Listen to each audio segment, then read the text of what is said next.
Hi, welcome back to Absolute Human Podcast. I'm Jag. And I'm Sonia. This is episode number 7, and we're talking about trauma and how trauma creates disease. That's right. It is so prevalent in our society. There is trauma basically everywhere, every day, happening to all of us. Right. And the studies are showing that about 75, this is an American study, but that 75% of people experience some form of trauma in their lifetime. Right. And so we don't know, like, what is trauma? What is trauma? I mean, I think, in my mind, like, I was reading some of the stats on PTSD, and they were saying PTSD is post-traumatic stress Disorder. disorder. And they say that 70% of us go through that, and that 20% of that 70% carry it, like they get PTSD from it, Mm-hmm. which turns into other diseases and other illnesses and stuff. But what is trauma? Isn't everybody always having trauma? Like, the thing about trauma, like, even like now, I know we're all getting used to it. It's been about 5, 6 weeks. We're all getting a little bit more used to what's happening out there right now. Like, we're all finding some sort of rhythm, eating too much chocolate, looking at news too much. Whatever we're doing, we're just finding some sort of new rhythm that's going on. Mm-hmm. But underlying that, there's obviously some trauma going on here. Yeah, and the actual definition of trauma and how it's classified is that it's any type of damage to the psyche that would happen as a result of a severely difficult or painful event.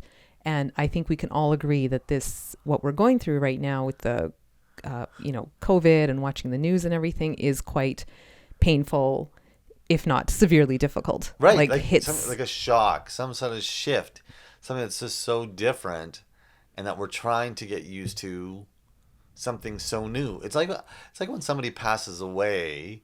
I think, like in our culture, in Indian culture, like for the first month, they say in the first moon you don't know where you are. Like you're confused because it's just so new. You're just Yeah. numb to it. So for one moon, people usually come over and they cry with you, or they you tell stories about the person, or you try to go through the trauma over and over to release some of the feelings underneath it, Right. right? And so I think this, I mean, we're all getting kind of used to this, but this is a big trauma. This is something very new for all of us. And from what we've found and what we know through our clinic, is this is where disease begins. This is where, from these certain situations, um, things get stagnant in the body. Our thoughts go a certain way, and we start creating certain actions, certain habits and patterns. We all know that quote, and it creates our character and destiny.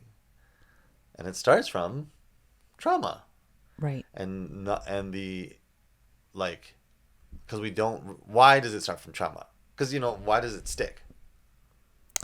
Well, and this is the beauty of Chinese medicine because there's always that emotional component Sell it, related Tanya. Sell it. to that is, related to any sort of physical trauma. So even just Right. going on that surface level of something being a physical trauma, a car accident, a fall, some sort of injury that is a physical, local trauma to an area, which will then obviously cause some sort of uh, change in your body because it's trying to heal it.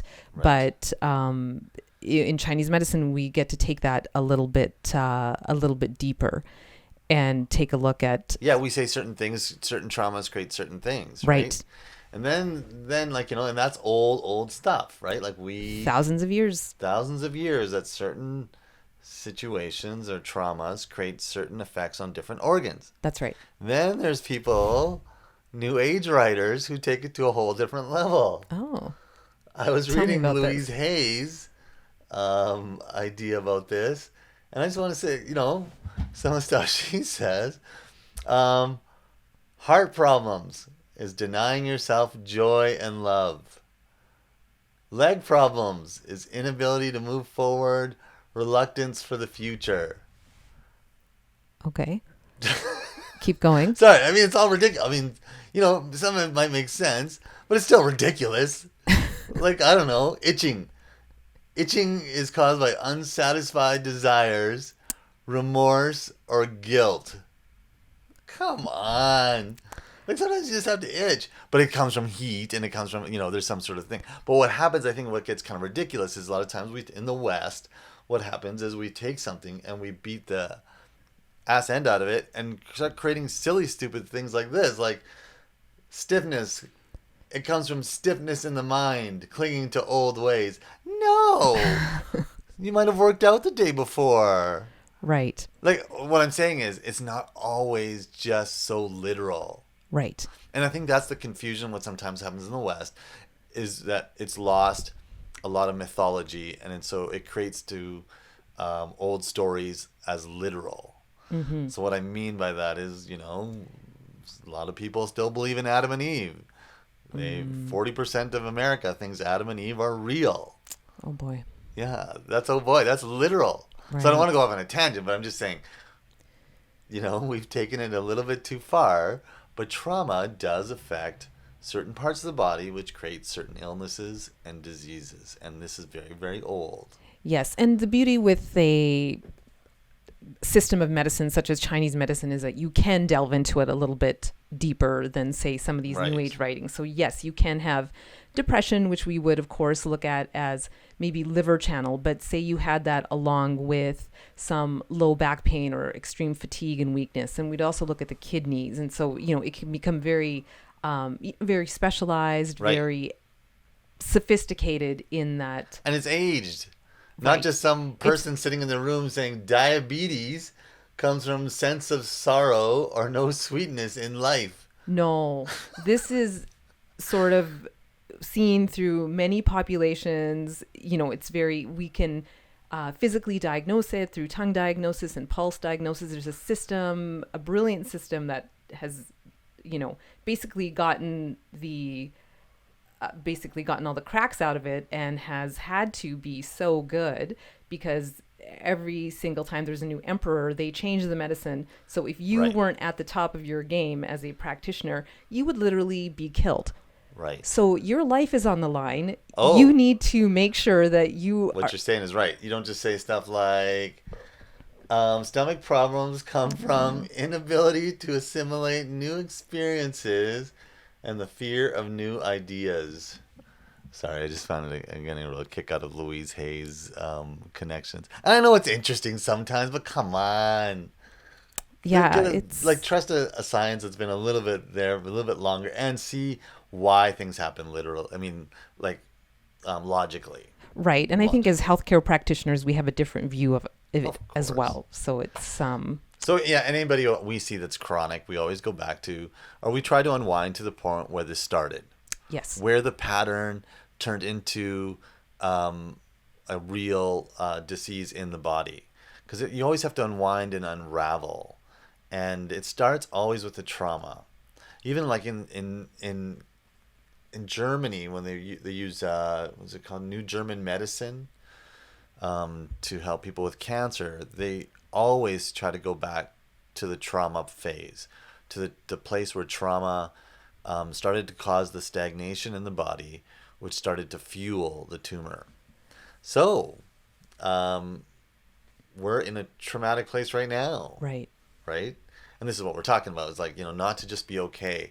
Because the idea behind, what we're talking about here is it's not, we just don't want you to be okay. We want you to be more than that. We want you to be alive. We want you to be fresh. But we've learned a certain level of numbness, which we all cling to, and it's called okay. And it's called being fine. And you see it in kids all the time. You see it in young kids. You see them when they fall. At about 2 or 3, they'll get up and they'll fall and they'll look for you and they'll look for your eyes and they'll start crying. Like, that's our natural reaction, is actually to release the suffering. But it doesn't take long. Look at a 4-year-old. Look at a 5-year-old. We learned really quickly that when we fell, we hurt ourselves, and somebody says, "Are you okay?" and you quickly say, "I'm fine." as a former teacher, I even saw children while they were falling saying they were fine. It's like, no, you're not going to be fine. This is not fine. Yeah, I mean, it's almost like this complete terror to show our vulnerability or to show that we might not be fine for a minute. Mm-hmm. And this goes back to shame. This goes back to the places. I'm writing a book on shame right now, and it's a little bit different than the way that other people have wrote about it. But I think shame is the number one cause of suffering on the planet. I don't think. I mean, it's just obvious. You know, shame holds you back from everything, holds us back from everything, from taking risks, from releasing emotions, from showing ourselves. Shame is in everything that we do. And the way I'm looking at it is it is the one thing that stops you from releasing your emotions and keeping in trauma. Mm-hmm. It locks in trauma. Right. And then we ended up living that trauma. Yeah. Day after day, and through our patterns and through our habits. And, you just see how it chronically limits us, like physically, mentally, emotionally, in that sense that it will eventually come out as some sort of pattern, be it an addiction, be it a depression, an anxiety, and just basically living with the trauma as opposed to healing the trauma, processing it, moving on, becoming adaptable, right. Which is the long term what we all want to do with this situation. And stop being so fine. Yeah. Stop being so okay. I mean, that's a big one. I mean, people always just trying to find the level of okay. Even the people who talk about emotions, they just say, well, see what comes up. Forget about what comes up. Go for the feeling. Mm-hmm. Like, an energy in motion is emotion. We want our emotions to be moving in our body. We want energy to be free flowing in our body. But being the best trained at being okay, or being the best trained at saying fine very quickly, is not doing any of us any good. No, it's not healthy, and it just sets us up for a real limited view of life. Right, because then Louise Hay says you might get warts, which means self-hatred, believing you are ugly, guilt. Oh, I Sorry. don't really I know know. what I'm to just going say. to kick out of it sometimes because it's just like, oh, you're just going to pop this out of your head? Like, here, look what I came up with. But anyways, we do know the connection here. Right. And we do know that stagnation of energy in the body will manifest as illness and disease. And this is in a very important time, right here, right now, when things change so much in our lives, to notice that we have feelings. Not just like look for the feelings that are coming up. Go and have the feelings. There's only 5. We've talked about them many times, and I'll always talk about them. And I'll always bring them up. Because they're related to certain organs, and we can get into what they manifest as. They don't manifest as, let's go to what she says about ulcers, anxiety, a fear of not being good enough. I don't know. I just don't. Sorry, I can't stop. But anyways, this is really simple, and it's about like the shame part holds us back from even having any feeling. And this life is not about being okay. I don't want you to just be okay. Buddha's life wasn't just okay. It was about going after a real golden life. And to have a golden life, we have to feel. We have to feel emotions. We need to feel. If not, these stagnations build up in the body, and they shape your character, and they shape your destiny. And that is suffering, and that is illness, and that is disease. So we must unplug the shame that we carry, and we must start to press up against the shame and start to feel the feelings behind it. Right. So really what we are advocating is that you continually keep coming back to the feelings, keep feeling those feelings instead of being fine with the feelings. That's the real F word here that we want to really get.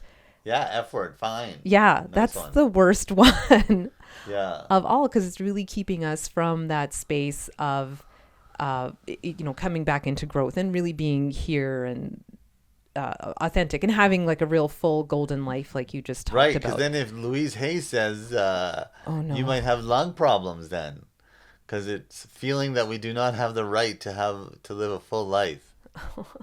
Anyways, sorry, I'll get off it. But it's just, you know, the idea behind emotions, traumatic times manifest in the body. Yes, and also to remember that I think a lot of us have had the idea that trauma has to just be a physical trauma, like, you've been hit by a soccer ball or something, but most of our traumas are not. They are emotional traumas.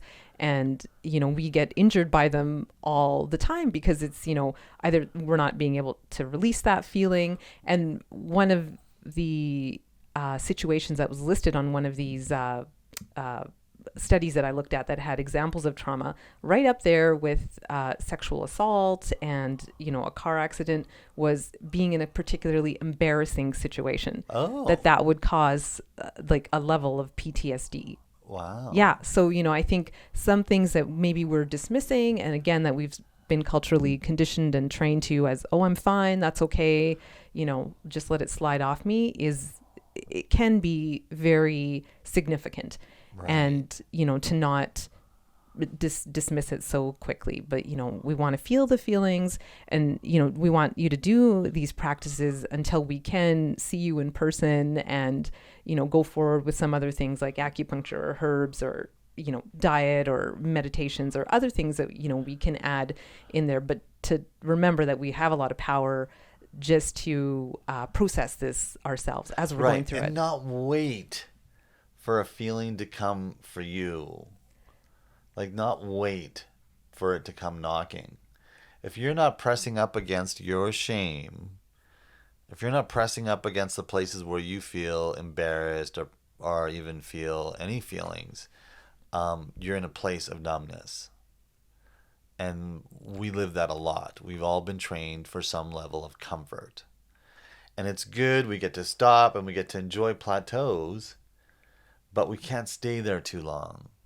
We have to press up against the shame and press up against the patterns that we carry that allow the numbness to just settle in. And we're settling into a new level of numbness again, because a lot of us are getting used to this these days, and it's getting kind of nice again, and it's good. But this is actually still a traumatic time. It's different. It's a change. We want to press up against these feelings, and we want to move them so they don't settle in to our body. Well said. Thanks a lot. That's it. We're Absolute Human. I'm Jag. And this is Sonia. We'll see you next time. Thank you, everybody. Bye-bye. Bye.